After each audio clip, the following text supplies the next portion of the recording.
In our last video, we looked in some depth at Anselm's account of God's spatial omnipresence. In this video, we're going to look in more detail at Anselm's account of God's temporal omnipresence. And you can read more about this on your own in chapters 13 and 18 through 22. So let's start our discussion by talking about the different kinds of temporal presence that Anselm identifies. So he identifies two kinds. The first kind would be a temporally bounded presence, and the second kind would be a temporally unbounded presence, or what we might call temporal omnipresence. So for Anselm, something is temporally bounded, or its presence in time is bounded, when it's not wholly present to more than one time simultaneously. Rather, it's wholly present to only one time at a time. Anselm ascribes this manner of presence to created spirits or souls and to physical objects. So if we want to represent this with a drawing or a diagram, we can think about this box here, this different set of boxes is representing time and the different moments or parts of time. So time 1, time 2, time 3, time 4, time 5, time 6, and so on. So objects like created spirits or souls and physical objects, they're only wholly present to one time at a time, right? So that's why let's assume that this is the current moment. As a whole, they only exist at this current moment. So we have here S to represent a created spirit or soul, and P to represent a physical object, right? They can't, as a whole, be both, say S1, let's call that soul 1, can't both be here and here at once. That's not possible, right? As a whole, it can only be in one time at a time. Right? Or it also couldn't be, say, here and here at this time. It can't be wholly present to more than one time at a time. Rather, it's wholly present to only one time at a time. So now let's turn to his account of what it is to be temporally unbounded or temporally omnipresent.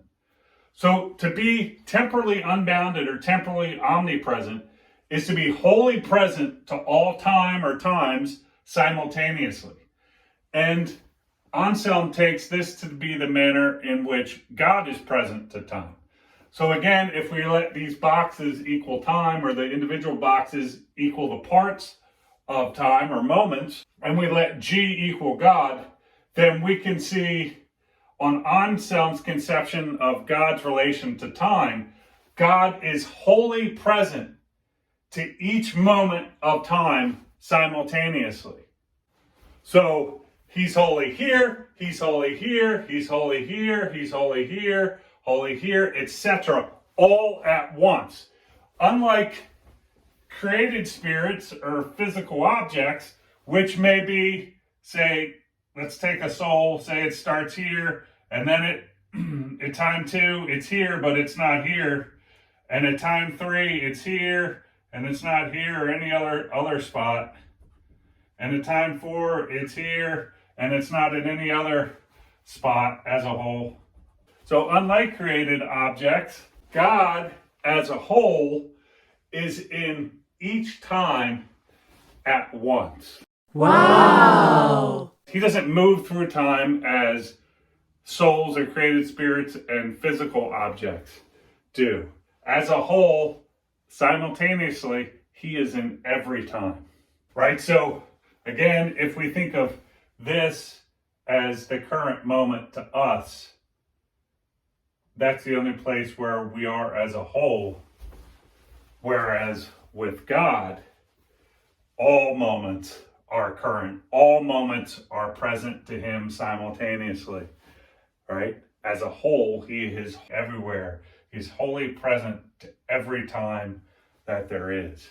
So if this was the present to us, the rest up here would be the future to us, right? So this is the present to us Up here would be the future, here would be the past. For God, there is no future or past. He is present to everything simultaneously. There's nothing that he's not present to yet. There's nothing that's future to him, and there's nothing that's past to him. He, as a whole, is present to all times simultaneously. Now, why does Anselm take God to be temporally omnipresent?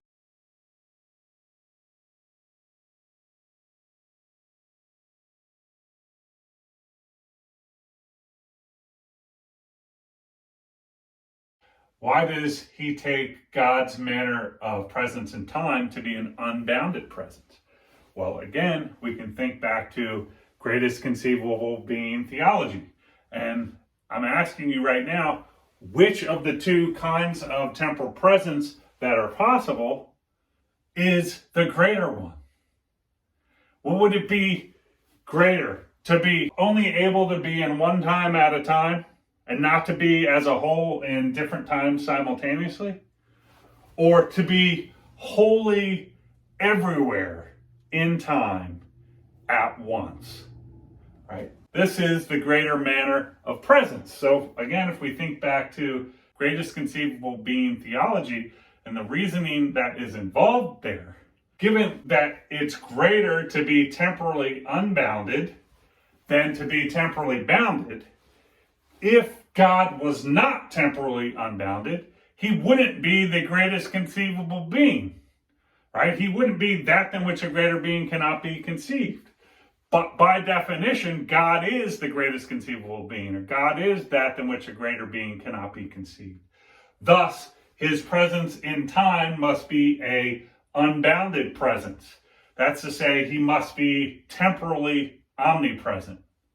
Okay, there's more to say about the different ways of being in time, and I will say something a little bit at the end for those of you who want more, but what I've covered now are the basics with respect to Anselm's discussion on God's being temporally unbounded or temporally omnipresent, which I want you to get down.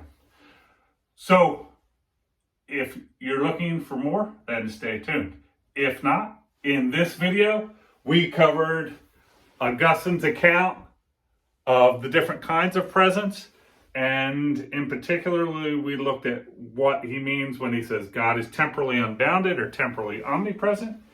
In the next video, we're going to look at Anselm's account of God's simplicity.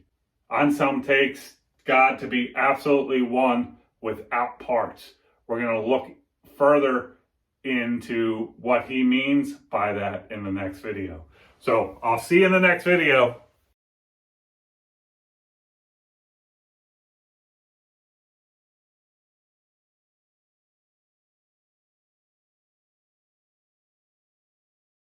Okay, we're getting serious. I got my sunglasses on. Okay, so there is various ways that we might complicate this. The first would be to more fully explain what it means when God is wholly present to all times simultaneously. So again, we're taking all of this to represent all of time, and whether it's infinite or not, we can leave that as an open question. Whether it has a beginning or not, we can leave it as an open question. And then we're taking the individual blocks here to represent parts of time, or maybe atoms of time, moments. So God is wholly present to all times simultaneously. We can further complicate that by saying it doesn't just mean he's wholly present at each individual moment at once, where we restrict the moments just to atoms of time, assuming there are any, as like the smallest units of time. Moments there would also be other possibilities for moments. So he's wholly here. He's wholly here. He's wholly here. He's wholly here. He's wholly here. He's wholly here. Here, and then at all of it at once, right? He's holy everywhere. Every possible combination of time, he is there simultaneously. So I want to be clear on what I don't mean by saying this. So it's in saying that God is in each of these individual atoms, and then he's in different combinations of atoms or moments in a larger sense. And then in the whole of time, if we look at the whole of time as a time, he is there as a whole simultaneously. It's not as if there's part of him here and part of him here and part of him here and part of him here, part of him here, another part of him here, part of him here, right? Another way to think about that would be if we just did like this. If we said that the whole of him was in the whole of time, we're going to represent it like this. So here we're taking the whole of time to be a time. What I'm not saying is that it's like, say this is a part of God, and then this and this are another part, and then this here is another part, and this is another part, and this is another part, and this is another part, this is another part, this is another part, and this is another part, and so on. And so the whole of God is here, and the parts of him are spread out in time. In the same way, when I reference Augustine, when we were talking about Anselm's view of space, Augustine says God is holy everywhere in space, but it's not as if he's a mist diffused throughout and he has parts of it in different parts. In saying that God, if we look at the whole of time as itself of time, and saying God is holy there too, as well in all the different atoms of times and the times that are composed of different combination of atoms of times, he's in all those places at once as a whole. It's not as if he's there in part, but parts of him here at different times. That's not his conception. Remember, he's wholly present. He's present as a whole to all time simultaneously.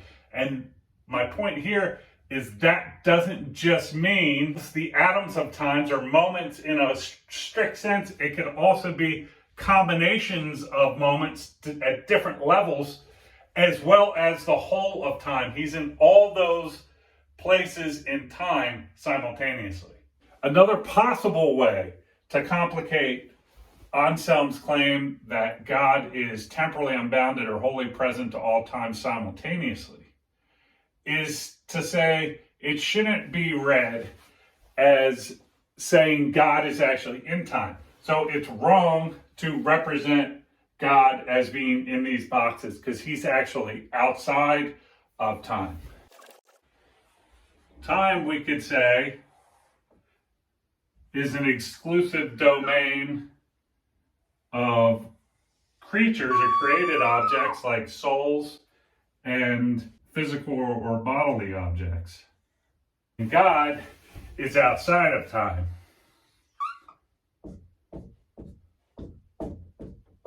So when Anselm says God is temporally omnipresent or temporally unbounded or wholly present to all time simultaneously, what that means is God as a whole causes all times simultaneously, but he himself is not in time.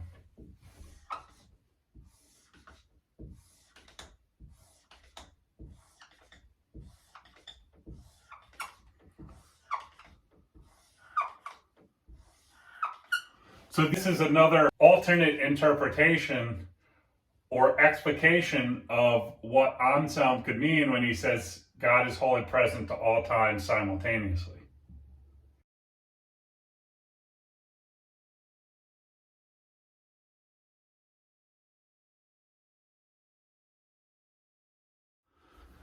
Now, another way we can complicate and go deeper into Anselm's account of temporal presence concerns temporally bounded objects and what he thinks about them.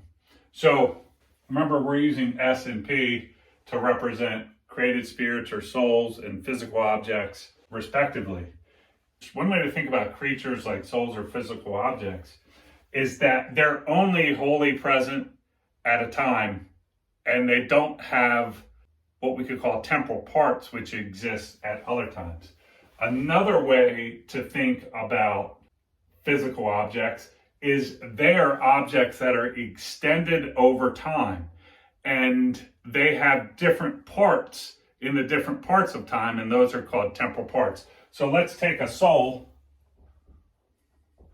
Let's say the soul comes into being at T2, and then it continues on existing until T6, at which time it ceases to exist. It's destroyed. The whole soul is this object that's extended over time, right? So the soul, the whole soul, is this object that is extended over time. And these different S's represent different parts of that object that is the soul over time.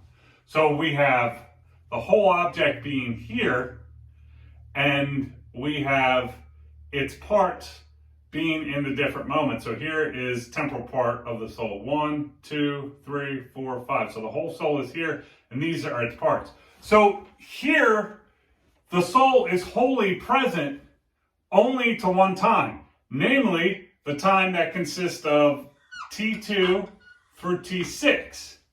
Yet it has different parts, S1, 2, 3, 4, 5, in different times. Time 2, 3, 4, 5, 6, respectively. So when Anselm says that souls and physical objects are temporally bounded, means they're not wholly present to more than one time simultaneously. Rather, they're wholly present only to one time at a time. It doesn't necessarily mean that as a whole, they only exist in one of the moments at a time. It could be that they exist as a whole across several moments of time, and then they have different parts in different moments of time. Right? So, and you could say the same thing about a physical object. They're not wholly present to more than one time simultaneously, but we don't have to think about a time as simply a moment. We could think of a time as a collection of moments.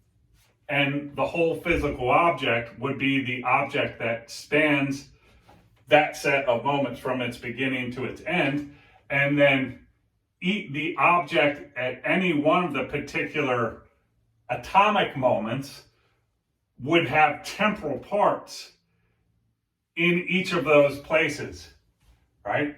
Again, that's another more in-depth way to cash out or capture what Anselm may mean when he says that physical objects and created spirits or souls are temporally bounded.